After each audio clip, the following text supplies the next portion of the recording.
Virgin Radio, Style Rock. Thank you so much for being with us. I'm so happy to have you here and talk about this new beautiful record. Thank you. The first question is for Brian. Has your approach towards songwriting changed for this record and in general throughout the years?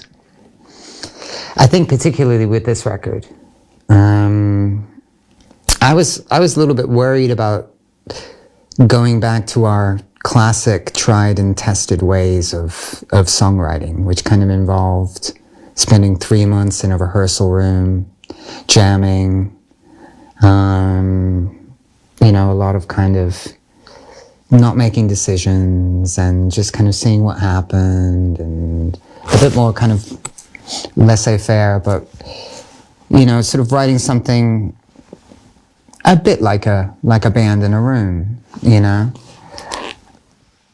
This time round, I wanted to mess with the process. I was afraid of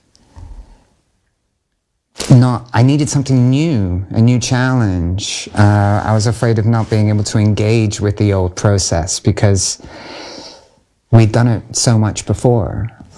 So the first thing that kind of came to my mind was, why not do everything backwards? Why not take the last creative decisions first and see where that takes us? Why not just invert everything? Just to push me as a writer and hopefully us as a band out of our comfort zone, and to try and find a new vitality for us, and a kind of a reason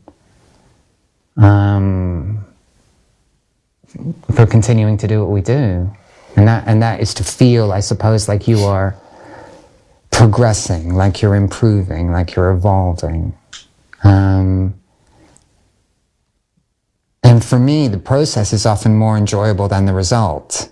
So I needed to put like a kind of an alienation effect inside the process, make it difficult, make it uncomfortable, make it new, so that I wouldn't just kind of fall back on things that I'd done before, and that it would hopefully propel us into new sonic territories, Naturally, as the recording progresses, these kind of limitations that you put upon yourself, as more people get involved, it kind of falls away. But I think this record does remain kind of the most studio creation that we've ever done, because I'd say for about 70% of the time it was just me and Steph, This record has a great balance between hope and grief, happiness and sorrow, the necessity of being alone, but also stay with other people, at least to me. Very powerful, but at the same time, a little melancholic. Does it make sense to you? Or I'd say a little melancholic is quite an understatement. I think there's a great sadness in this record, and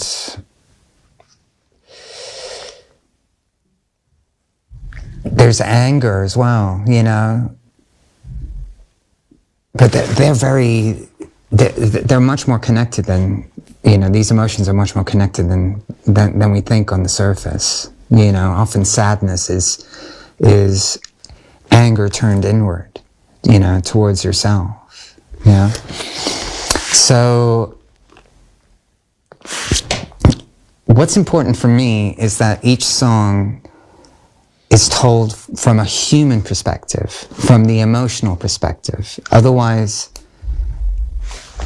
especially if you're writing about things like CCTV, surveillance, the environment, freedom, claustrophobia,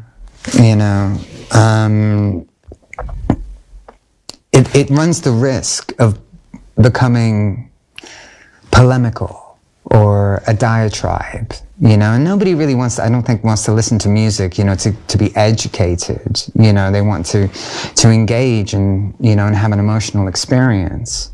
So for me, no matter how political a song may appear on the surface, it needs to be told from a human perspective. The emotion needs to go into it.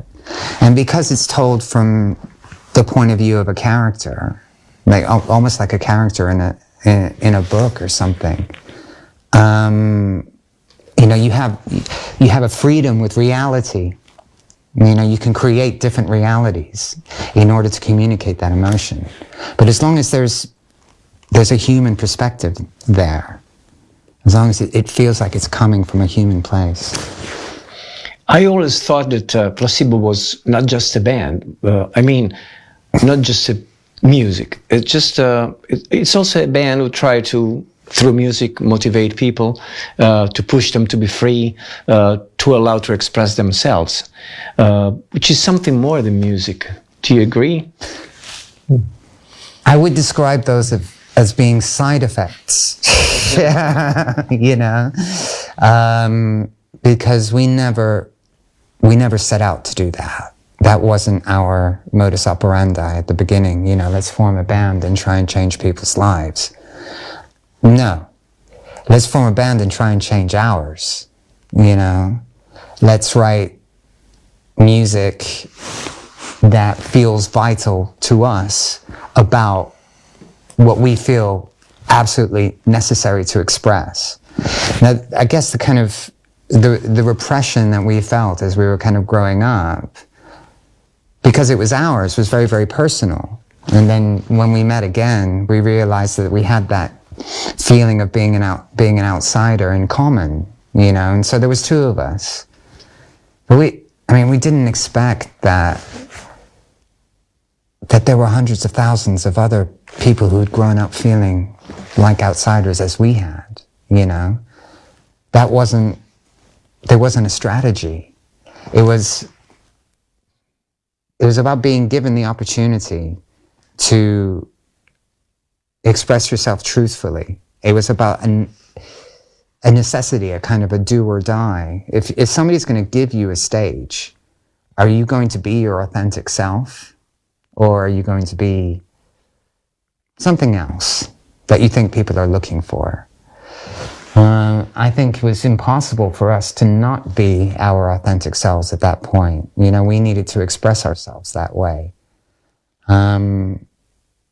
But we set out to change our lives, not other people's. I still find it very humbling to think that that's possible. That, you know, a song that we come up with, you know, the two of us can have such an emotional effect on people. It's an extremely privileged position to be in, I think, you know. But it's something that we discovered after the fact. Yeah. But did some way Placebo help you to find a place in the world, apart from the musical side? Yeah, I think we were trying to find a place where we belonged, you know, and I don't think we couldn't really find it for a long time. But I think with Placebo, we've given ourselves that opportunity to create that place. You know, a place where we can express ourselves, and a place where we can kind of be ourselves. You know, and I think that's what we've held on to over all these years. And to react to it in a very emotional way, if it feels right, then it is Placebo. You know, and I think that's kind of with the way we approach making music as well. A lot of the times, it's like if we respond to it in an emotional way where it feels right, then it's Placebo. So there's all these kind of elements that kind of, you know, makes this little world that's kind of ours, where, you know, where I feel a lot of times where sort of life makes sense. You know? I also think that there's, on a human level, there is enormous value in finding a purpose and feeling that you have a purpose, you know, and also in feeling understood. even just by feeling understood by your family or by a small circle of friends. But to create a piece of music or a piece of art, and then to understand that there are thousands of people who out there who also understand is an incredible revelation, you know. And it also feeds into your sense of purpose, because then you feel like, well, I'm achieving something on a human level, you know. And if it's just communicating an emotion, which makes one person feel a little bit less alone because they feel like somebody else understands at a time in their lives where they feel the most misunderstood. And I think there's great value in that, you know. But again, a side effect, you know, it's kind of, shall we start a band to go out there and find all the people who feel misunderstood like us? You know, that wasn't really a strategy. It was just like, should we start a band and make some noise? See if we can come up with anything, you know? What's more important, the meaning of a song to you or what people think of it? I think of Beautiful James, where everyone can have his own opinion. Well, hopefully everyone can have their own opinion for every single song on this record. That's why I'm really reluctant to explain what it means to me, because I feel that what it means to me would get in the way of meaning for the listener, you know? If there's enough ambiguity in the song for the person to make an emotional connection to it, then they're able to create their own personal story wrapped around that song. Because once you put it out there, it doesn't belong to you anymore. It's not yours, you know, it's alive in the hearts of others, and it has, you know, significance in the hearts of others. And if, like when you go see a Steven Spielberg movie, you're being told how to feel all the time, you know, especially with the music, you know. I really don't want to do that. Want to leave enough space for each individual to connect to it personally, and then to live out their own story, you know. So when people ask who is Beautiful James, it's just like, well, who is it to you? What does it mean to you? And that's becoming much, much more important to me as we continue to make music. How did that song come out? Is it true that the first title was Bad Piano? Yeah, because I played it really badly on a piano at 5 a.m. during a kind of a period of, a prolonged period of insomnia, where I was kind of delirious, you know, like when you get a bad fever, and sometimes you hallucinate, you know. If you don't sleep for 2 months, you know, those kind of hallucinations or deliriousness kind of starts to happen. And melodies were just kind of dropping into my head, and phrases were just kind of dropping into my head. But normally in the hours when everybody else is asleep. So that kind of happened with Sad White Reggae, and that happened with Beautiful James. It's just, you know, crawling to the piano with your telephone to badly play something, you know, just so it's captured, so I don't forget it. So that in a couple of days I can give it to Stefan and go, could you please sort this out? Could you please do something with this? There's something in here, you know, but come on, you're the musician. I'm the bad piano player, you know. You're the good one. So yes, it was called Bad Piano. Good. This is a stupid question. 2 songs, This Is What You Wanted and When Missing, remind me some way of Leonard Cohen and Neil Young, even though if there's nothing in common musical styles. Don't you think that there's a sort of emotional geography that goes over the styles and the similarities? Oh, absolutely. Oh, totally. You know, I mean, it's interesting that you mentioned Leonard Cohen and Neil Young, because they're both complete heroes of mine. So that's like an amazing compliment, you know. Yeah. I'll give you an example. You know, I mean, when I was in my 20s, you know, every now and again I would go to a concert, and this concert would be so near perfection that it would make me cry. But I remember the two times, the reason I remember this is because these two bands are so different. I remember going to see Pulp in a theater at their, you know, at the height of their fame, when Different Class came out. And it was such perfect pop music that it made me cry. And then I went to see Shellac, which is Steve Albini's band, you know, which is just brutal, industrial, aggressive noise. But there was something about this band that was so perfect, even though it's such a completely different style, that it also made me cry. You know, I don't know if that answers your question. Yeah, it does. You know, are you excited by the idea of coming on tour again? I think we're afraid, honestly, more than anything. Yeah, mucking up the courage. Why do you say that? Well, I think I think because of the enforced sabbatical. Yeah. You know, I think that's been something that's never really happened to us before. Up until the point of lockdown, you know, we'd been on a kind of a momentum of like 25 years, you know?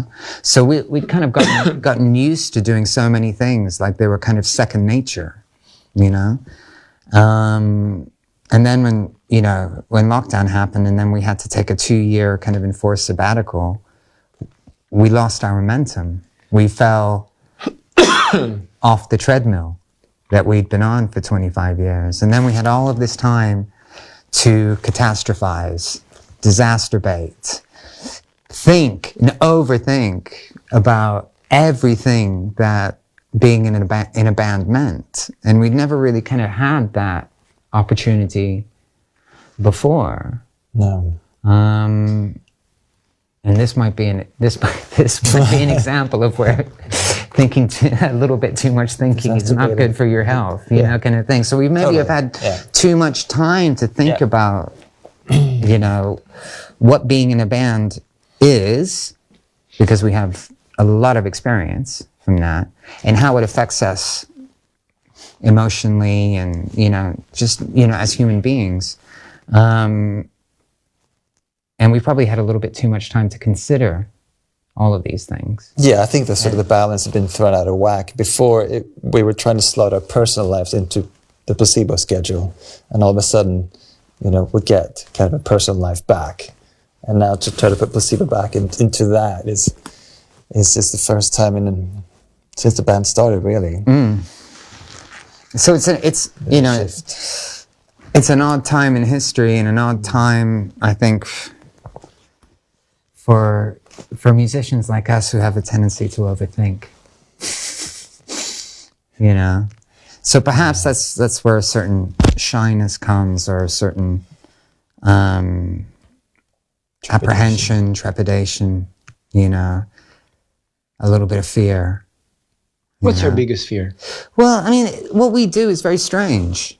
You know, we put ourselves, even though we are shy people, we put ourselves in a place where we're just completely exposed. Naked. You know, yeah. So it's an odd psychology. You know, one has to wonder why, you know,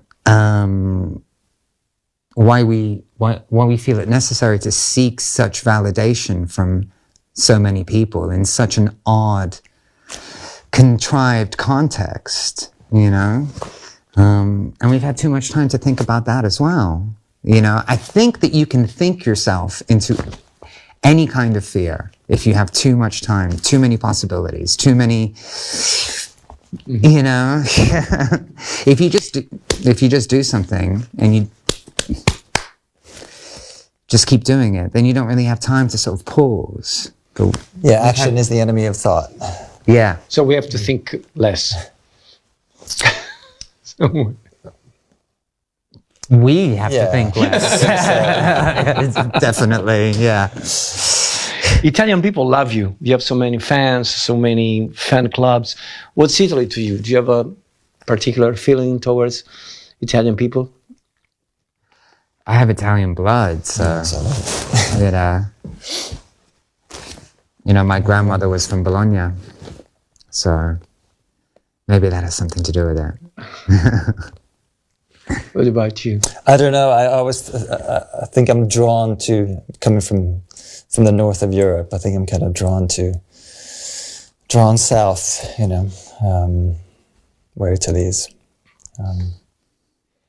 One last question. Sweden, anyway. Yeah, it sure is. One last question. In Surrounded by Spies, you use the William Burroughs cut-up techniques. Is it also because in these days we are all just a little piece of a global communication, apart from the fact that David Bowie used it and it's a good technique, but does it have a symbolic connection? Meaning? No, it was just, it seemed appropriate for me, to take all of these pages of words and to just kind of like mix them up, I couldn't form a narrative. I knew kind of what I wanted to do, but I couldn't form a classical narrative, a straightforward narrative with the material that I wanted to use. So it just seemed evident for me to kind of,